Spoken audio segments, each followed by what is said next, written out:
E beh, non c'è una cosa più brutta di un uomo quando deve fare il regalo alla propria donna invece ci porta solo o corre.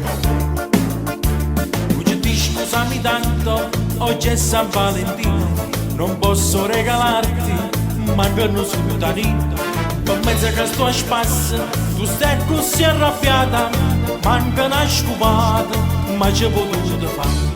Se tenessero ciclamina, una cardellina, un tulipano, tu mettessi sana sana, prima un pietto oppure mano, regarei tutti sti fiori, con una strapaunazza, se tenessero un bigliettino con cettino, tu mettessero in tuo mazzo, ma per mezzo che sto a spasso, sto in cassa integrazione, non ti rompe manco cane. Non ti rompo manco cazzone che promisi un mese.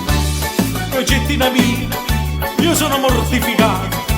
Lo sai che per tutto tuo appena stato buono, tranne pochi i sentimenti. Io sono innamorato della tua fede, della tua femminilità.